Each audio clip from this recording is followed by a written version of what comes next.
Bienvenidos al canal La Voz Te Habla. Te hemos escuchado y ya estamos aquí. Todas tus dudas tienen respuesta. Venimos para ayudarte. En los próximos minutos vas a disfrutar de una experiencia de sabiduría. Solo te pedimos que lo aproveches. Ya sabes, nada es porque sí o no. Constructores del Aditu.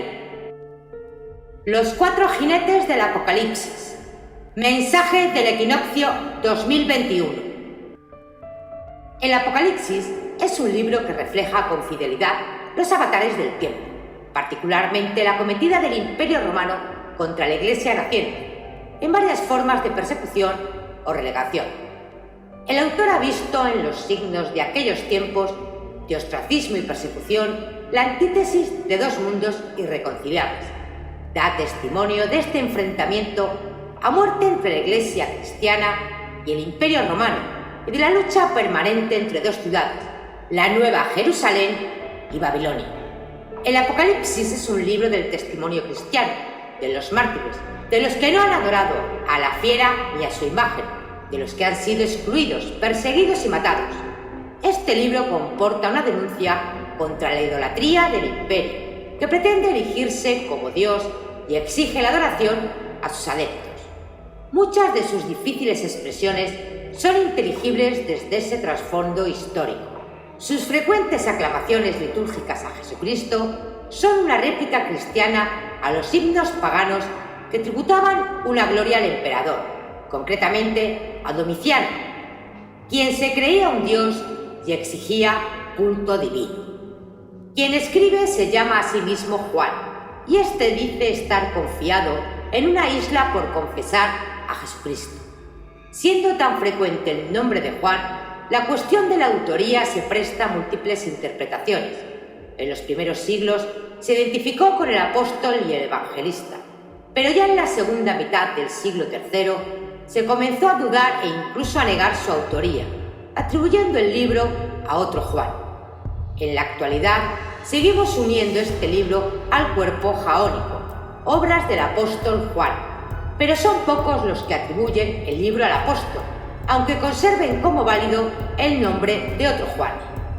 De una somera lectura, deducimos que el autor es de origen judío, mediano conocedor del griego, muy versado en el Antiguo Testamento, especialmente en los profetas, y conocedor de géneros literarios entonces en boga.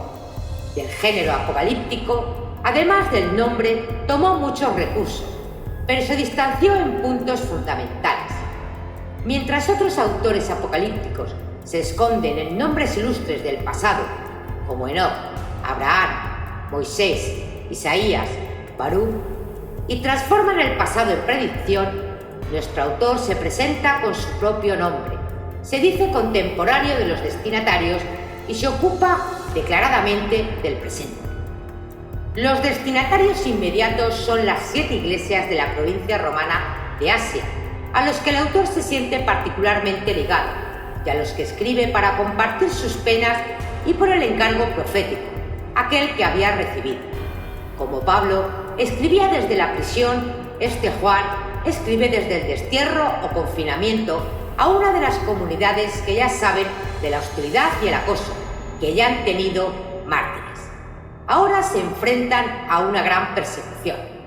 El autor intenta prevenir y alentar a sus hermanos cristianos para la grave prueba que se avecina, cuando el emperador exigirá adoración y entrega. ¿A quién se refieren en concreto? Barajando los datos que proporciona el libro, es probable que el autor aluda al emperador Domiciano, quien exigió en todo el imperio honores divinos, nuestro Dios y Señor. Declaró delito capital el rehusar la adoración y la leyenda lo miró como a un Nerón redivivo. En este caso, el libro habría sido escrito en la segunda parte de la década de los 90. Pero su contenido no se agota en la referencia a la coyuntura histórica concreta. Con tal de no tomarlo al pie de la letra ni como trampolín de especulaciones, el libro sigue transmitiendo un mensaje ejemplar a todas las generaciones de la Iglesia. Las hostilidades comenzadas en el paraíso no acabarán hasta que se cumpla el final del Apocalipsis, la manifestación plena de nuestro Señor. Sí, vengo pronto. Amén. El Apocalipsis es una obra subversiva contra los poderes de todo el imperio, el romano en la época en la que fue escrito, y a continuación todo un imperio opresor y todo un sistema imperialista. Este persigue y masacra al pueblo empobrecido por no secular los valores o contravalores que engañosamente presenta. El Apocalipsis no es un escrito evasivo, apto para soñar y desatenderse de la realidad, sino para acrecentar el compromiso de nuestra fe, que debe ser lúcida, libre de esclavitudes y operante en el servicio del amor. El Apocalipsis cristiano no es un libro ingenuo, fantástico, para entretener la imaginación o para dar rienda suelta a los sueños. Está anclado en la más dura realidad. Vive en la historia y la padece. El libro ofrece una lúgubre simbología que permite ver el dominio de las fuerzas del mal, la violencia, la injusticia social y la muerte, aquellas que cabalgan a lomos de los caballos desbocados. También ofrece cuadros de pesadillas, como el de la plaga de la langosta y la caballería infernal. Se asombra con pensar de la presencia devastadora del mal en la historia y descubre el origen demoníaco de tantas ramificaciones negativas. La Iglesia sufre persecución, es martirizada en sus miembros. También la humanidad sufre la presión de los poderosos. El Apocalipsis está escrito con la sangre de muchas víctimas. Su lectura merece respeto sagrado. Es el libro de la consolación universal. La historia tiene un destino que no acaba ni en el caos ni en la barbarie, sino felizmente, cumplidamente, en el reino de Dios. El libro muestra que ese reino se va haciendo presente en esta tierra de fatigas e irrumpirá en todo su esplendor con el advenimiento de la nueva Jerusalén, y vendrá como don de Dios para premio y consuelo de la Iglesia de todos los tiempos. El libro comienza con una grandiosa autopresentación de Jesucristo resucitado, Señor y dueño de la historia, que tiene un mensaje para la Iglesia universal. Este mensaje está contenido en las cartas a las 7 iglesias de Asia, en las que Jesucristo conoce y reconoce, reprocha y amonesta, promete y cumple, pide perdón e interpela la llamada solemne a la conversión ante la prueba que se avecina. Después de las 7 cartas, el tema conjunto es la lucha de la Iglesia con los poderes hostiles. Juan despliega netamente los campos, como sucede en las guerras. El jefe de la Iglesia es Jesucristo. Tiene sus testigos, sus seguidores, servidores de nuestro Dios. Enfrente está Satán, que tiene su capital en Babilonia, símbolo de Roma, capital del imperio, con sus agentes y su poder limitado. La lucha va acompañada de impresionantes perturbaciones en el cielo y en la tierra. La concepción apocalíptica impone el dualismo dentro del mundo y de la historia, las antítesis, las oposiciones simétricas de personajes, figuras y escenas como en un gran drama. La victoria de Jesucristo y los suyos es segura, pero pasa por la pasión y la muerte. El jefe, el Cordero, fue degollado, sus testigos asesinados, sus siervos han de superar la gran tribulación.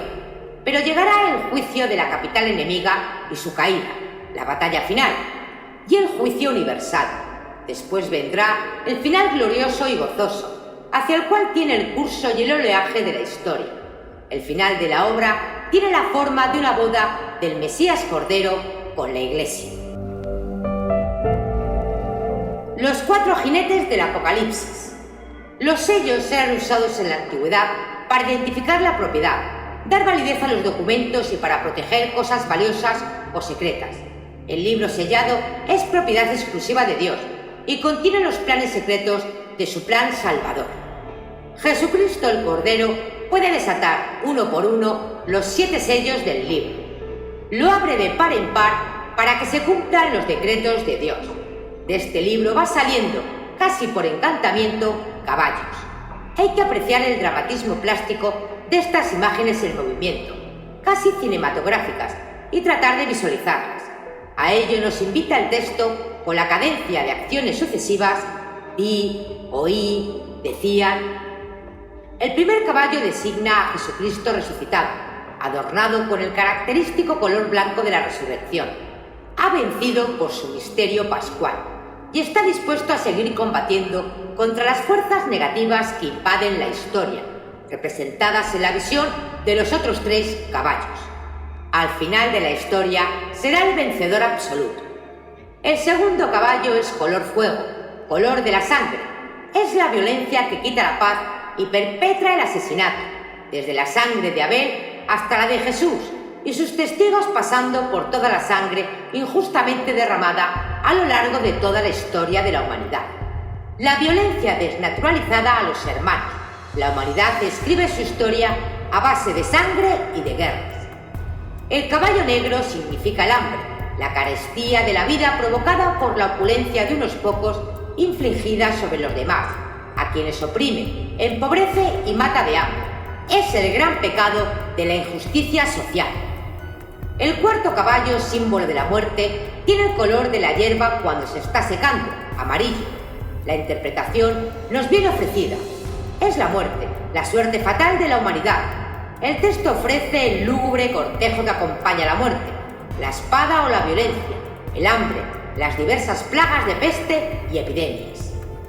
Dios no aparece como el vengador sediento de sangre, sino como el defensor que vela por el derecho de todos sus hijos e hijas.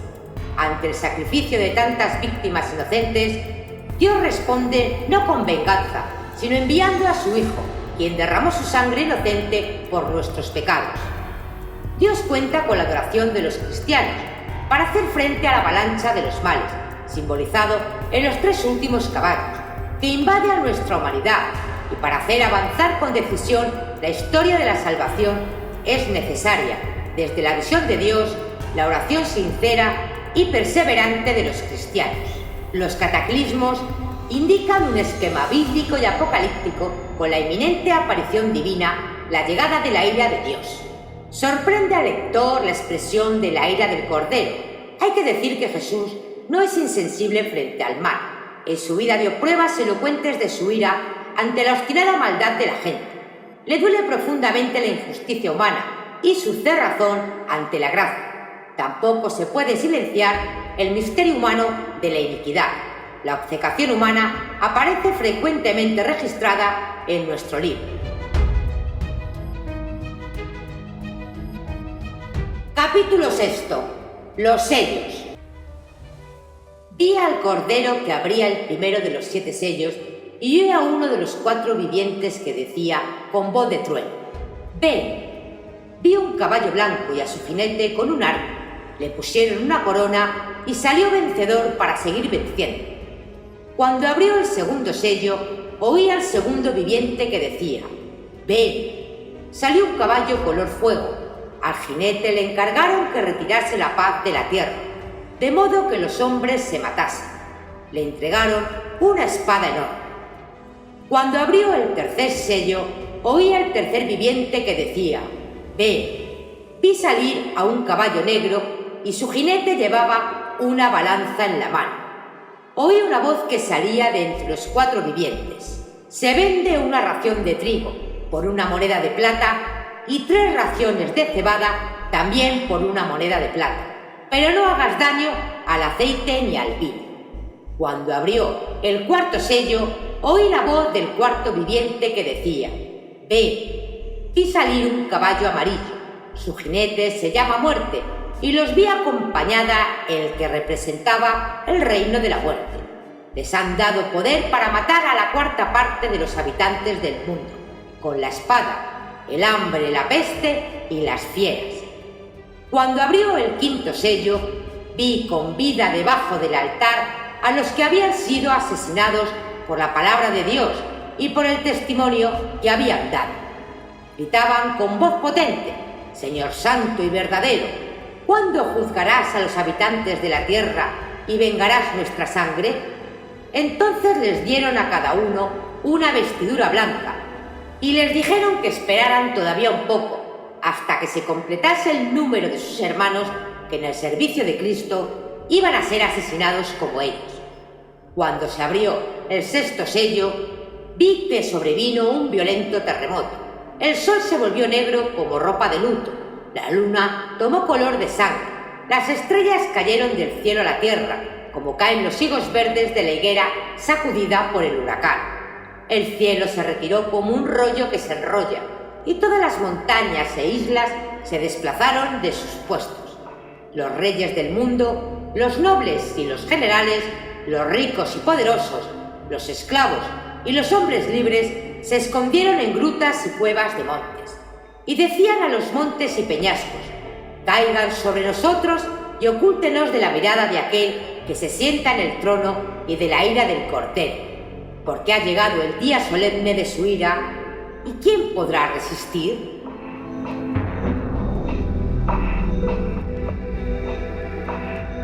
Capítulo 19. El jinete victorioso. Vi el cielo abierto y allí un caballo blanco. Su jinete se llama Fiel y Verdadero, justo en el gobierno y en la guerra. Sus ojos son llama de fuego, en la cabeza lleva muchas diademas. Lleva grabado un nombre que solamente él conoce. Se envuelve en un manto empapado de sangre. Su nombre es la palabra de Dios. Las tropas celestes lo siguen cabalgando blancos caballos, vestidos de lino blanco limpio. De su boca sale una espada afilada para herir a las naciones. Los apacentará con vara de hierro y pisará la cuba de vino de la ardiente ira de Dios Todopoderoso. En el manto y sobre el muslo lleva escrito un título: Rey de Reyes y Señor de Señores. Vi un ángel de pie sobre el sol, que gritaba a todas las aves que vuelan por el cielo: vengan, reúnanse para el gran banquete de Dios. Comerán carne de reyes, carne de generales, carne de poderosos, carne de caballos con sus jinetes, carne de libres y esclavos, de pequeños y grandes. Vi que la fiera y los reyes del mundo, con sus tropas, se reunían para luchar contra el jinete y su tropa. Cayó prisionera la fiera, y con ella el falso profeta, que haciendo señales ante ella, engañaba a los que aceptaban la marca de la fiera y a los que adoraban su imagen. Los dos fueron arrojados vivos al foso del fuego y azufre ardiente. Los demás fueron ejecutados con la espada del jinete, la que sale de su boca, y todas las aves se cebaron en sus carnes. En este denso relato, donde cada frase suena a reclamo profético del Antiguo Testamento, se enuncia la definitiva victoria de Jesucristo. En dicho triunfo colaboraban también los cristianos. Se asiste, pues, a la clamorosa victoria de nuestro Señor con la Iglesia sobre las fuerzas del mal. Aquel caballo blanco que apareció fugazmente en la apertura del primer sello muestra ahora todo su esplendor. Se dijo entonces que salió como vencedor y para seguir venciendo. Ahora ha llegado el momento de su victoria final. Conocemos ya a su jinete. Jesucristo es quien lo monta, quien aparece adornado con multitud de símbolos que insisten en su carácter divino. Su verdadero nombre es la palabra de Dios. Su manto empapado en sangre recuerda la profecía de Isaías y es alusión a su muerte cruenta por la que ha conseguido la victoria. El Señor es confesado por la comunidad cristiana como el Cordero degollado y victorioso, pero el jinete vencedor, que es nuestro Señor, no cabalga solo, le acompañan otros jinetes.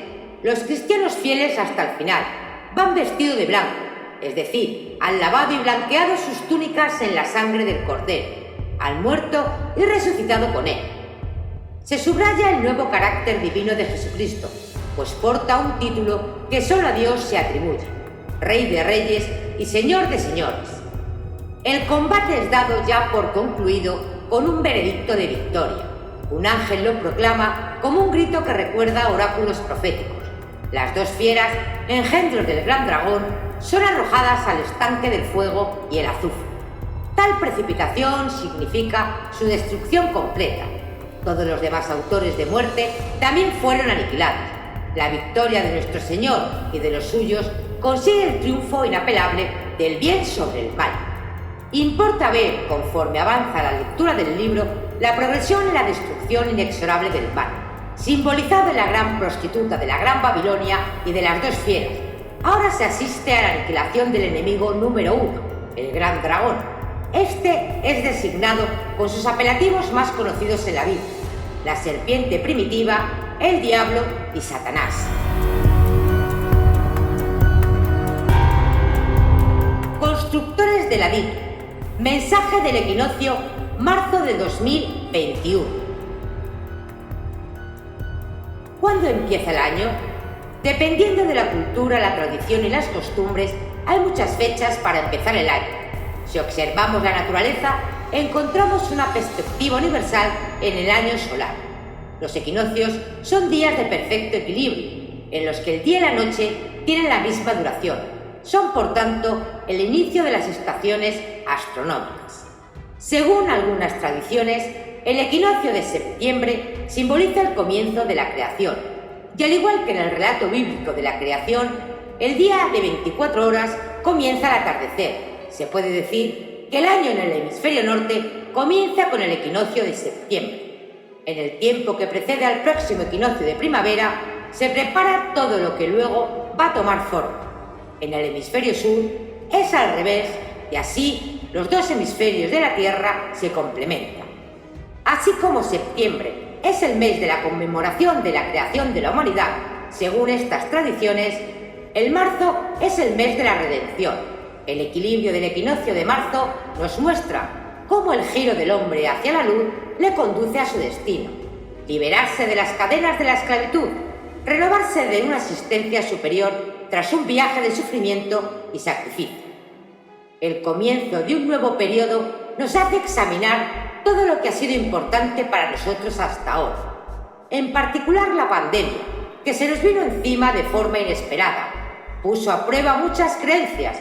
Una vez más los jinetes apocalípticos han llegado a nuestro mundo, ya que el libro con los 7 sellos ha sido abierto. En particular, el cuarto jinete del caballo pálido trajo el miedo, la enfermedad, la decadencia y la muerte. La pandemia despojó de opiniones y actitudes arraigadas. Las estructuras que se consideraban seguras e indispensables resultaron inútiles. Nos enfrentamos a la pregunta: ¿qué queremos dejar ir y superar?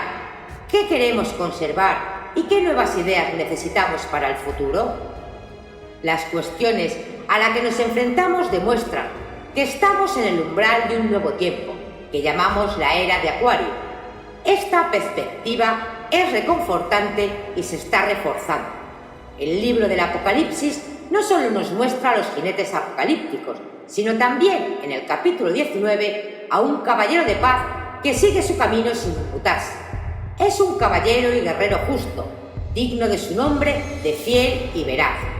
Nos lleva al santuario, donde encontramos la inspiración y los principios que necesitamos para construir el futuro, así como el valor y la confianza para hacerlo realidad.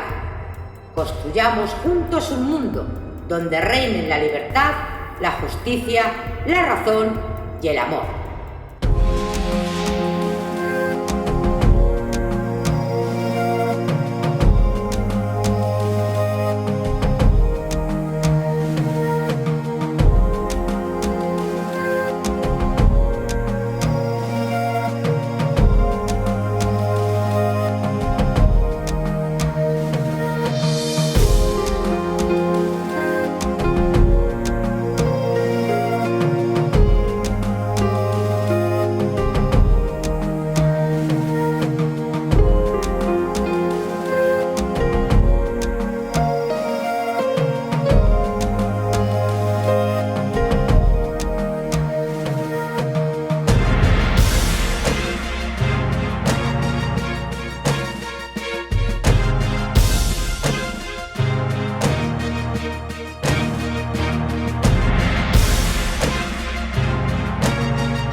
fraternalmente en Lux, constructores de la Ditu.